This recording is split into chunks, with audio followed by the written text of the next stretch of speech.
Bitcoin is at roughly 16K, and the big question is, where is the bottom? Is this the bottom? Should we buy the dip now? FTX has imploded, panic is high, people are exiting the system. Is this the opportunity to buy when there is blood in the streets? Now in this video, we're going to look at various models. We're going to look at the Bitcoin price chart over the long term. We're going to look at logarithmic regressions, the stock to flow model, the 200-week moving average, a lot of different models to basically figure out how well did these models work in the past and what are they saying about the current situation. Are we really now at maximum pain? Now, the very first chart that you see over here is simply just two curved lines. So this is by no means mathematically derived or anything. I simply just used this tool to draw lines, curved lines. You can adjust the curvature, you can adjust the start point and the end point. And I simply did this by connecting the highs. So this is a very long-term chart, right? You see the starts here in 2011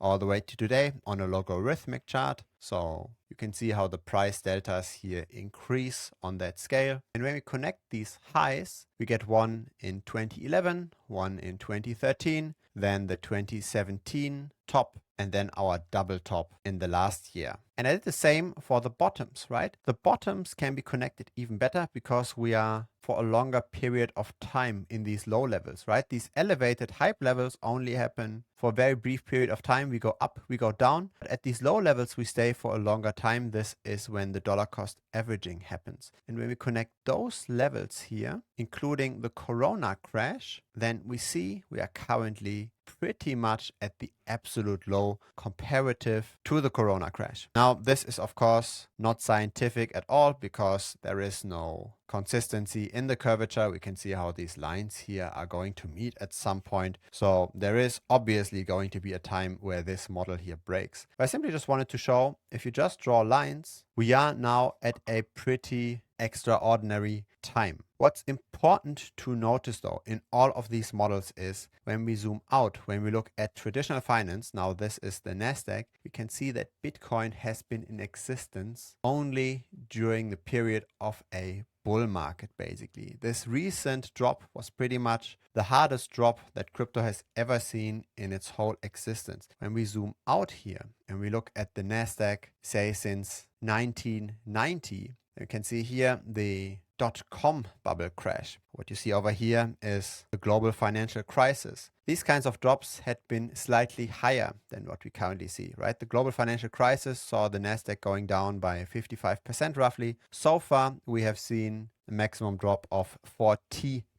So more ways to go here. Any model that we are going to look at in this video is to be seen in the context that this has been a long-term bull market. And we're basically assuming that we are not going to see a global financial crisis again or even a .com bubble kind of crisis, because that kind of price action simply couldn't be incorporated in all of those models. It's not a period of time where these models could gather data from. And so we see the first of the models here already breaking. We've got two kinds of logarithmic growth curves here. They are calculated slightly differently. So this is the very first one. We see also that this logarithmic regression connected the tops relatively well. It didn't connect the last double top here as well. So it's different lines compared to just drawing them with a curved line. This is now calculated logarithmically. You can see that the top here hadn't been reached. That would have been more than 100K. A lot of people were calling for 100K at the time. It didn't got reached. And now we see that the model breaks to the downside as well. It actually did break temporarily during the Corona crash as well. The lower point in this regression was 7.6K and we went down all the way to 5K. Okay, so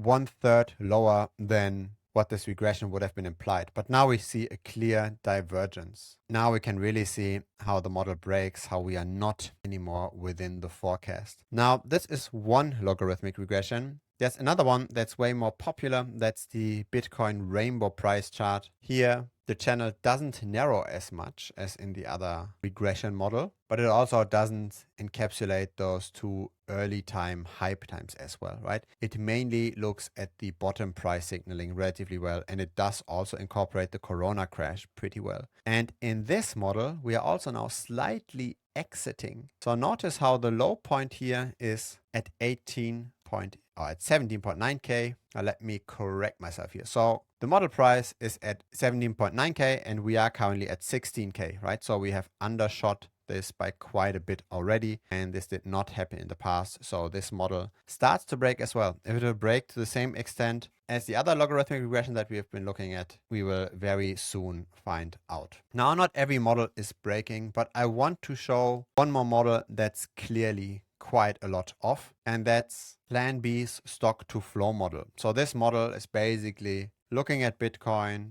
checking how much daily issuance there is, comparing that daily issuance with the gold market and the silver market, etc. And then basically infers from this, because Bitcoin is that rare, it should have that kind of a price. And because the Bitcoin supply gets cut in half every 4 years, becomes rarer and rarer, and thus it should also increase in price. And the inferred price increase by the model is roughly a 10x every 4 years. And of course, this model has to break at some point, because we can't 10x every 4 years forever. And Bitcoin will do a halvening for the next 100 years. So a 10xing for the next 100 years. 10 to the power of 25, that's pretty unrealistic. And it would also imply, if this is actually true, that Ethereum should outperform Bitcoin now massively, since it's now even ultrasound, as in there is negative issuance, because there's more burning now happening with ETH than new issuance. So really, crypto markets are not driven by supply, which this stock to flow model implies. Crypto markets are mainly driven by demand. Thus, how much attention is there currently on crypto? How comfortable do people feel holding Bitcoin over the long term? And we are going to look at models that looks at the long-term holder development as well in this video. But simply just wanted to show you this. Don't just get too overhyped about supply. This 1 or 2% change per annum isn't really that massive of an impact. What really impacts the ups and downs in crypto is the attention on crypto and the free money flowing around that can simply be deployed. And currently there are no stimulus checks, rather the opposite. Credit becomes more expensive, etc. So money isn't that loose anymore, bringing less opportunity to risk on assets. Now let's look at the 200-week moving average. This historically has been a really, really good bottom. And when we look here at the BLX and we add the SMA, we can actually also do this over here. So let's just add the moving average and let's change the formatting here to white and thick and put as an input 200. We have already selected the weeks over here. We can see that historically this moving average was also a quite nice floor, right? Bitcoin tended to bounce off that level, right? It only undershot during the Corona crash very briefly, but it was a pretty good support. Now not anymore. The support should have happened at 24k. So this model also pretty much broke. It's not anymore the case that if you held Bitcoin for 4 years, you can't be in the negatives anymore. This is pretty much what the 200-week moving average implies, right? When the price is above the 200-week moving average, it means that had you bought on average in the last 4 years, you would be in the positives, and this is what was the case in the past, but not anymore. Let's now go to different models that still hold up somewhat well. And that also gives us an insight into the mass psychology right now. So let's start off this section with the golden ratio multiplier. It's another moving average indicator. And over here, we simply just get our price below the lower band whenever it's dollar cost average time. And once we have crossed this lower band, so this 350-day moving average times the lowest multiplier, once we've crossed this, then we are back in bull territory again. Then once we cross the upper band, we are back to bear territory. So we should be DCAing whenever we get below the lower band. And this was a pretty good advice in 2018. We still got our final minor capitulation over here, but still was a relatively good advice. Same here for the Corona crash. But now we see we should have DCA'd already since 46k. So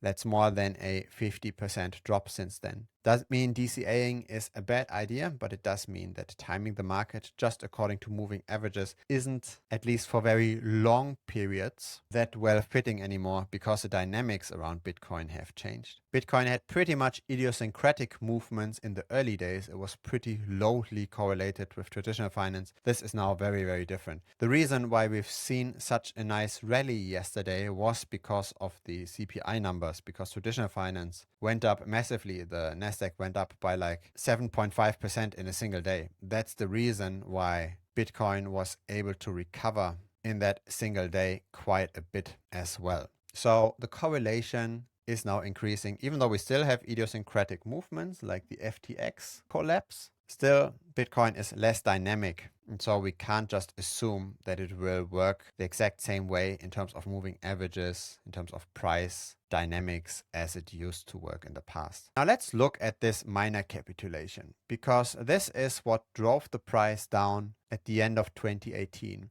A lot of people actually assumed in the 2018 crypto winter that everything was over at around 6.5K. So we already went down by 70% almost, and we pretty much stabilized here, right? People looked at this chart and they saw this floor established quite nicely. And so people simply started buying. There was not a lot of attention. There was not a lot of trading volume around here. And so simply just looking at the technical analysis, at the TA, you would say, okay, let's take a shot here. But then if you actually did this, you still had to face another 50% down. And this was due to selling of miners. So miners were not profitable at this 6.5K level anymore, but they did have some inventory of Bitcoin. So they closed their operations and thus also sold their Bitcoin, and this is then what created this last leg down. The Puel multiple looks at the daily coin issuance, or in other words, what kind of coins go to the miners, and it looks at the average price of that coin issuance in the last 365 days. So in other words, when this ratio here, this orange line, is very, very low, miners make very little money and have to capitulate. Vice versa, when this is very high, they make a lot of money and they might even also offload. So whatever extreme value we have over here might cause selling. This is profit taking, this is forced selling. When we look at the current Puel multiple, it is relatively low, but we haven't yet seen a leg down induced by miners. So there are other videos, a lot of content created by Glassnode that looks at the miner wallets, and it doesn't appear that miners are already selling, even though their revenue is now relatively low. Now, what about those long-term holders? What about the holders that hold it at least for a year? What are they doing? Are they now capitulating and are they throwing in the towel with this FTX-induced crash? The answer to this is no. What you see in this chart here in orange is what percentage of people have held Bitcoin at least for a year. But to be actually more precise, it's not what percentage of people, it's what percent of Bitcoin hasn't moved within the wallet. So we're looking at Bitcoin wallet balances. And this is here denominated on the left y-axis. Okay, on the right y-axis, we've got the Bitcoin price. On the left y-axis, we've got what refers to this orange line. And we can see when the orange line here is comparatively high, the liquid supply of Bitcoin is comparatively low, meaning whenever there is new attention on Bitcoin, any additional supply would, or any additional demand would push up the price quite a bit because supply is so low. It's mainly in those long-term holders' wallets. Now, when the long-term holders, if you can call more than 1 year long-term, if those people are selling, they are taking profit. That's then when the supply in the market is more liquid. That's then where it's harder to push up the price further. So we see some kind of an inverse relationship, right? When a lot of long-term holders have sold, the price tends to peak. When a lot of long-term holders continue to hold and they are not selling, that's when the price can rally, right? See here, we've got a pretty high 1 year plus hodl wave at 64% roughly. That's then when we went up in the Bitcoin price from 11K to those 69K in the end. And again, the long-term holders took profit, they made money. And what we now see is that even though the price went down that massively, the long-term holders are not selling. We are actually at an all-time high here. This is 67% of all of Bitcoin has not moved in the last year. And this is positive. It doesn't mean that the price has to instantly turn around here, but it does mean whenever there is excitement around crypto again, an all-time high is relatively likely because the remaining third of Bitcoin that's still around, it doesn't take that much capital anymore, especially at the current prices, to push those up with just a little bit of demand, right? Less liquid supply, lower price means less capital is required to push the price up in case new people enter the space. That's in general a positive setup. It's a setup that helped push up the price in the past. Low liquid supply helps create rallies when new entrants come. Now, when those new entrants come, of course, is up to speculation, and it also depends on the macro environment, right? If nobody has money to invest, everybody is struggling with inflation and with just paying their gas bill, then it's hard to find the capital to reach new all-time highs. But in general, we are healthy. So this means we actually did not see a capitulation of long-term holders. Long-term holders are still convinced that we will see new highs. This is slightly different to the crash that we have seen at the end of 2018, the minor capitulation. Here, look at this minor capitulation crash here. When you look very closely, we maybe zoom in a little, and look very closely, you see that the long-term holders here also partially sold. So the 1 year hodl wave went to 50% from previously 53%. So 3 percentage points down, that's probably the miners that sold here. Some kind of capitulation event happened. This is not what we are seeing right now. Even though prices crashed quite a lot, there is no forced selling by people that held for at least 1 year. The people that held for at least 1 year continue to hold, they continue to believe, and the longer this goes on, the higher this percentage number here goes, the better potentially. Because if there's only 10% of all of Bitcoin running around, then maybe all we need for another rally to start is a somewhat larger hedge fund that bets on Bitcoin. We've got a few more models to come, and they do give us a bit more insight into the current situation. They are a bit more complex though, so bear with me. What we've got next here is the market value to realized value z-score. So what is this? This is looking at the realized value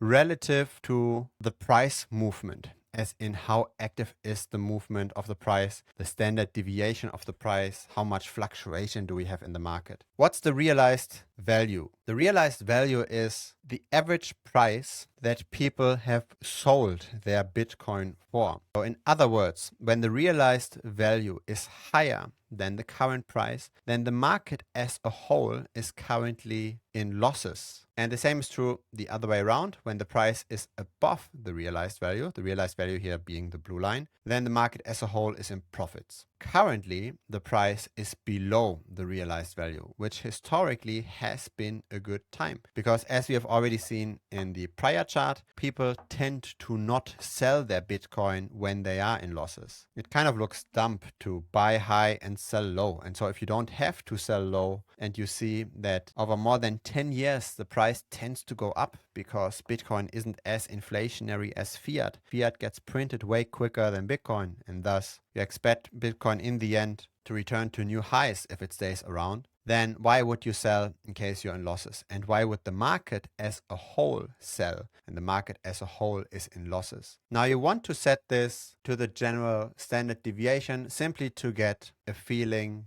of how extreme the current profits or losses are. Like how much is the unrealized gain, so to speak. So this is how you can potentially time the market for selling. So we are very briefly in this red area in February of last year. Currently, when we look at this green line, that's when we were very depressed. And we have seen times where we're below the lower green line, right? This was the time of maximum depression. Saying that we will see this again, right? This is not a perfect model. We haven't been as high as in the past here in the red. So we don't know if we will be as low in the future here as we have been in the past. But we can see that the 2018 final minor capitulation hit the lower point here. And we can now see we are very close to this yet again. So let me zoom in here. This is the current value. Once we are below minus 0.4, that's then where we correspond to the final Mt. Gox crash and the minor capitulation. Interestingly enough, the Corona crash did not hit the lower minus 0.4.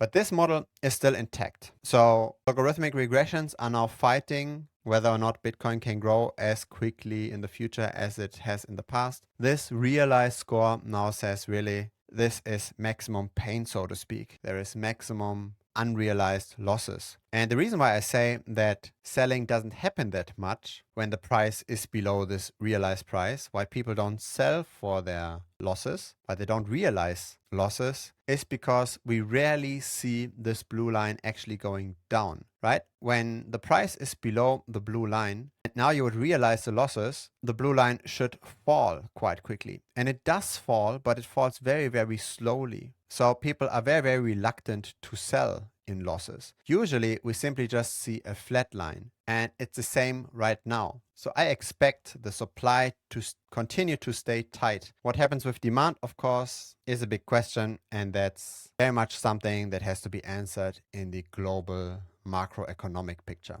There are different price forecast models. I don't want to go into all of those in details over here, but this is basically an aggregation of different price models for tops and bottoms. This aggregation of models, according to Look into Bitcoin, right? This is where all these charts are from. According to what worked relatively well here in the past, also tells us now is pretty much an absolute bottom, comparable to the final minor capitulation, the Corona crash, and now I would call it maybe the FTX crash. Okay, so this was the Luna crash. This is the FTX crash. I want to talk about 3 last models. One of them showing how heated the market is. One of them showing the long-term holders in different layers, as in how long are people actually holding. And then one last part around how heated realization of wins versus losses is. Now this is the Rodel ratio. It takes into account how much realized activity do we have in the last week compared to the last 1 to 2 years. Now what does this measure? It measures how much short-term, as in 1 week speculation, is there relative to long-term investment. And when there is a lot of short-term speculation, you see this peaking. So maximum excitement usually leads to maximum prices. And when nobody looks at Bitcoin anymore, when subscriber numbers on YouTube channels don't grow anymore, when nobody is watching videos like this, that's then when prices are very low. So the fact that you are currently watching this video and that you are potentially considering to buy this dip might be an indication that you're going to be one of the few winners, because very few people actually do this. And the majority, of course, can't outperform the market. It's the minority. It's the minority that sticks around when everybody else has given up.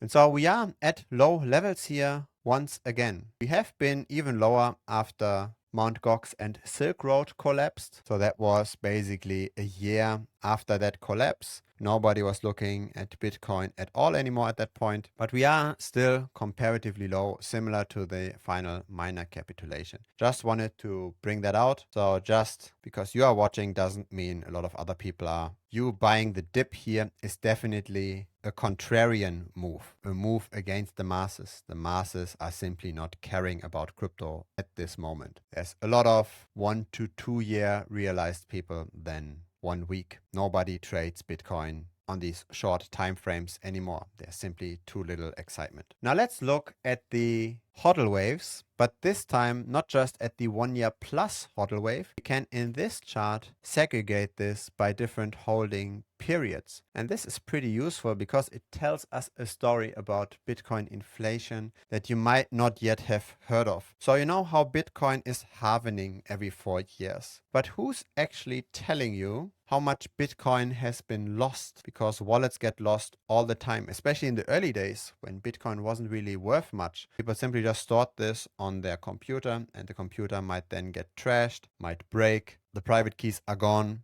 The Bitcoin never gets moved. So when we look at Bitcoin that hasn't moved for the last 5 years, right? So this is everything up to 5 years. We see how this is constantly increasing. So the people that got their Bitcoin on their wallet 5 years ago haven't moved it. And this is 13.5% of total supply, tendency increasing. So in other words, because this is going up, and it's probably even going up faster than the inflation, Bitcoin might already by that metric be ultrasound, because we don't see how this, at least in aggregate, goes down at any point in time. There might be still people that have their Bitcoin in their wallet for more than 5 years and that in the end can unlock this and sell this, right? This happened over here in 2019. But in aggregate, for this cohort, this does not happen. And this is a good thing. The more Bitcoin gets lost, the less circulating supply there is, the higher the price is. So if you haven't lost your Bitcoin, you're part of the winner segment, at least if you can hold for this period and you're not going to lose it in that time. Once we add 3 to 5 years, so we look at people that haven't moved it for at least 3 years, we do see fluctuations. We do see how people then sell this off. So these are the long-term investors that buy into BTC, don't move it for 3 years, and then sell it whenever there is a new rally. So some people have a very long time horizon. Those are probably the people that bought over here and then only sold once new all-time highs are being generated. And I expect something similar in the future. If a new all-time high is generated in 2 or 3 years, then this chart here is likely going to go down as well, right? The number of holders that held for at least 3 years, they're going to sell off. But I don't think that 5 to 7 years is going to go down. This is probably in aggregate lost BTC. Next, we've got the realized hodl waves. So this is basically when people realize their gains. And this is a good top indicator, right? Whenever people realize their gains, especially the short-term people, right? People that held Bitcoin for maximum 3 months, that's then when you want to get out, and vice versa. When there's very few people that sold their Bitcoin and held it for less 3 months, that's when you want to get in. This was a pretty good bottom indicator here. Look at this. 5% was a pretty good bottom for Bitcoin. Afterwards, it rallied. Here, 9% or 7 even. A pretty good bottom indicator. Then we rallied. Now we are again at these 5%. So not calling necessarily the bottom here. I'm simply just presenting another model, an on-chain model looking at activity. And as we have seen at the beginning of this video, models can break. This isn't really even predicting any prices. This is simply just showing the current state. It shows that if you're on the buyer side right now, you are in the minority, you are contrarian, and you are on the side of people that don't capitulate, the few people that don't do short-term speculation, but that can hang around for several years. So that's also, I think, the best message of this video. Do not necessarily expect prices to directly turn around, even though some models say this might happen. Instead, just expand your time horizon and don't necessarily focus on one particular approach. Expand your time horizon and bet on long-term holders in aggregate, not to capitulate, but to simply just store their wealth in Bitcoin. Because over 5 years, over 10 years, over 15 years, inflation of fiat will definitely have a noticeable impact on the Bitcoin price. Bitcoin inflates much less. This, coupled with all of those long-term holders not selling during this time, puts, in theory, upward pressure on the price. The only thing that's required is a little bit of demand. And as time goes on, less and less demand is required because supply gets tighter and tighter. If you're very attentive, you might have noticed that I've just toggled in this bottom bar over here. Feel free to check out the Bitcoin Strategy Channel Telegram group. That's here in the bottom. You can simply search for Bitcoin Strategy Channel. Looking forward to see you in that chat. I also hang around there quite often, so feel free to ask me anything there. There's also a premium membership. Not expecting you to sign up right now. This is $75 per month. A lot of people are currently tight on money. But if you're interested what kind of trades I currently do, there's daily market updates, daily videos, and of course also a closed community. So that's to be found at thebitcoinstrategy.com. Thanks for watching and see you in the next video. Bye-bye.